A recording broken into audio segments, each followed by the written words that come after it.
Usapang brake fluid tayo mga kamoto. Nagpalit ka na ng brake pad, naglinis ka na ng disc brake, mahina pa rin ang preno mo. Bakit nga ba? Baba? Ha? Baba?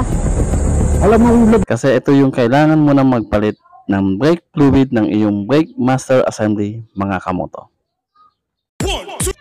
Gamit ko itong subok na Prestone brake fluid .3. Pero pwede kang gumamit kahit anong brand basta may .2 or .3 specification para sigurado. Subscribe! Una, tanggalin mo na lahat ng sagabal. At takpan mo na rin ng tuyong basahan ang pairings para iwas sira ng kulay ng motor mo, kamoto.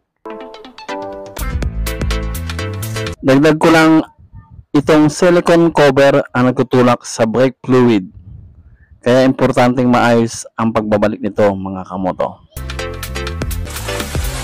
Ito kamoto ang itsura ng madumi at napabayaang brake fluid. At ito na rin ang dahilan kung bakit mahina pa rin kahit bago pa ang brake pad mo. Magandang gamitin to kamoto.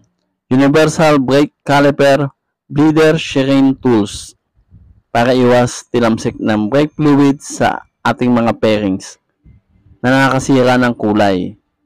Isuksok mo lang yung hose sa stock na bleeder bolt at ikabit mo yung 100 ml na shearing sa dulo.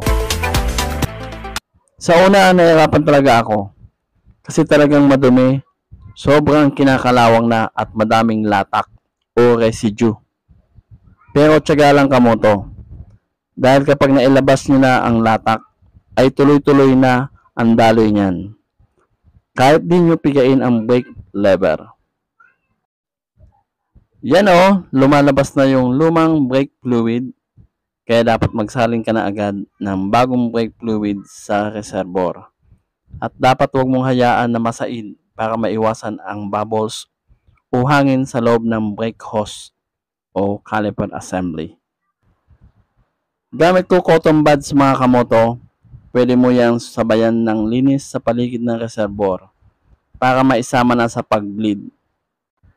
Ayan, ganito lang kamoto, tuloy-tuloy lang ang pagsalin at pag-bleed hanggang sa luminaw na ang nasa mismong reservoir at malinaw na rin ang niluluwas sa bleeder na brake fluid. Ito kamoto, kahit malinaw na ay tuloy nyo pa rin para masiguro na walang latak at bula sa buong brake hose.